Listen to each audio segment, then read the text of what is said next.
So today we are going to write an essay on deglutition. It was asked in second CA exams of November 2025.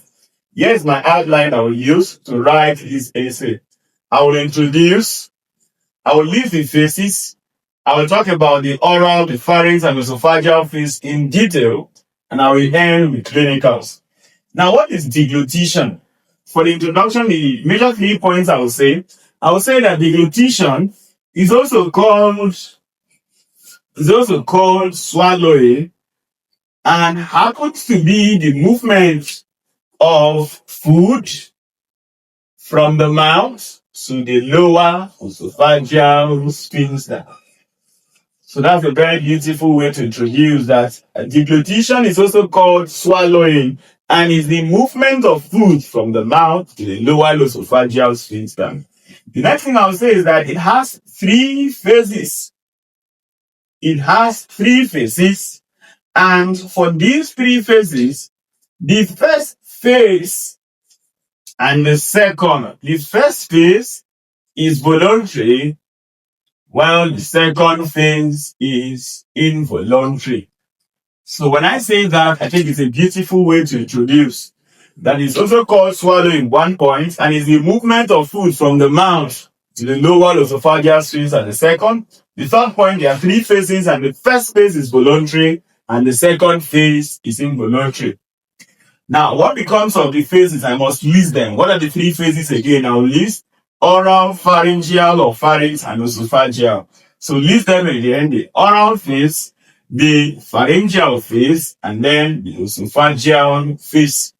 Now let's begin with the oral phase. What are important things to say in the oral phase? The oral phase, number 1, you are going to say that the oral phase happens to be voluntary. It's a voluntary phase.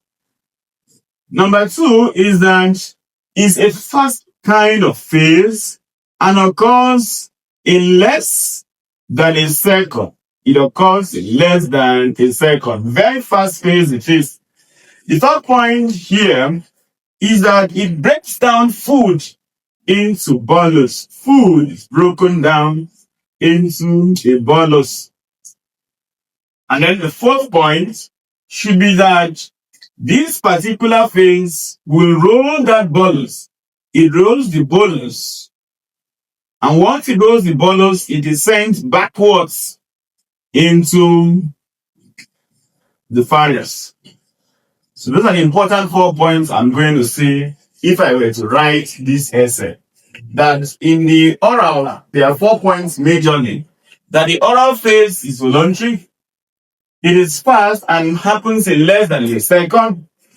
It breaks down food into small chunks called bolus. And the tongue helps to roll this bolus backwards and pushes it into the pharynx. Now, in the pharyngeal phase, what are the things I'm going to say in the pharyngeal phase? Now, for the pharyngeal phase, number 1, I'm going to say that we must be able to prevent food entry into the nasopharynx.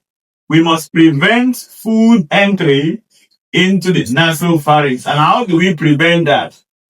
To prevent food entry into the nasopharynx, number 1, we must be able to temporarily stop respiration. Stop respiration temporarily. Number 2 is that the soft palate is elevated and we contract the superior constrictor muscle. So elevate soft palate, elevate the soft palate, and you contract the muscle called superior constrictor. Superior constrictor. Now, what becomes of the third?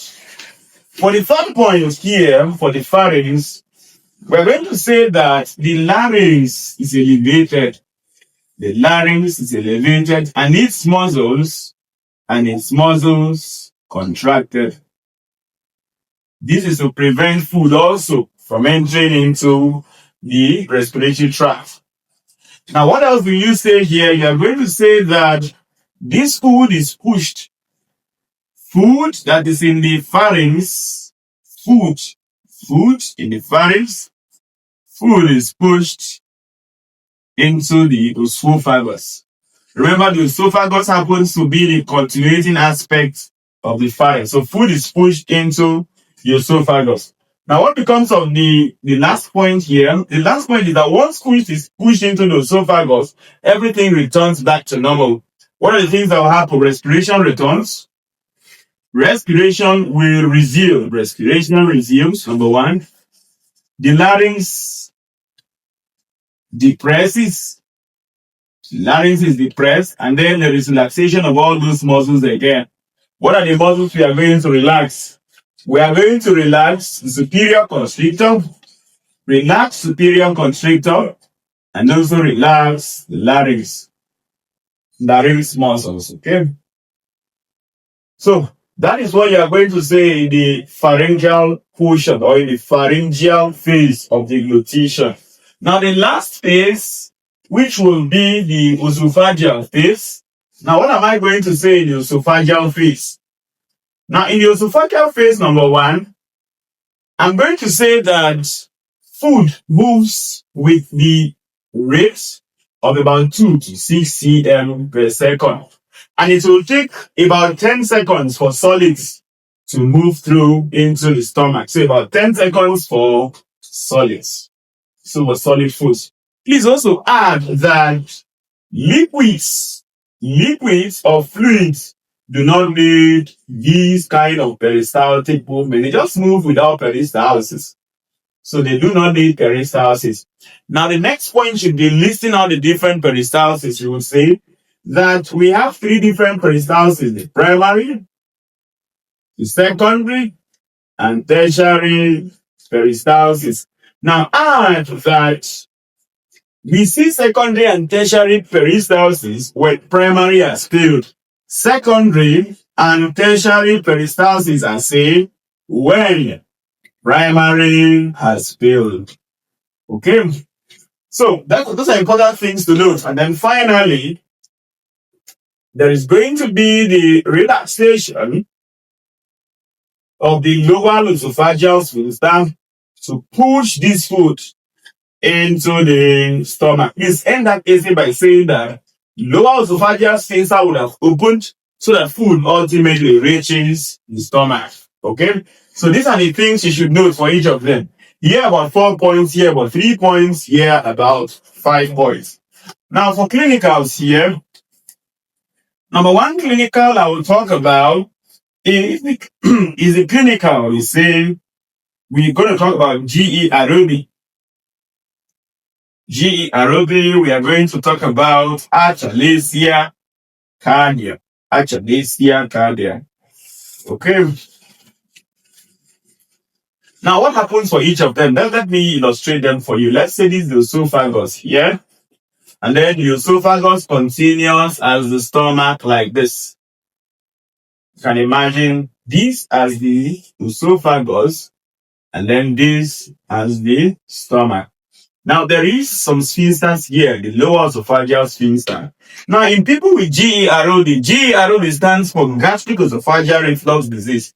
In people with this problem, these sphincters, physiological sphincters here remain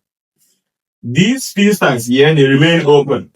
And if they remain open, you can tell contents of the stomach can easily enter back into the esophagus, causing conditions like heartburns, dysphagia, and difficulty in swallowing, and that discomfort that comes with swallowing. So remember, gastric esophageal reflux disease, there's a reflux of gastric content into the esophagus.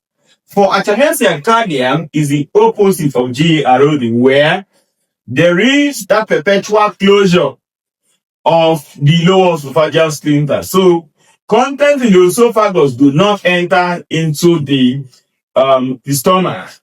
And you know that the content in the esophagus not enter the stomach, it becomes widely dilated. And that problem can also lead to what we also call megaesophagus. Megaesophagus is the pointer for people that have achalasia cardia. Treatment of choice for achalasia cardia should be the use of drugs like Botox. Botox is a drug that will cause relaxation of these muscles around that portion, and that will lead to the opening. And then food now can eventually enter when these people are treated with it. So with this, we come to an end on an essay on deglutition. All right. So kindly leave a comment section. Kindly like to this video. Leave a follow and then subscribe to this video. And until then, see you next time.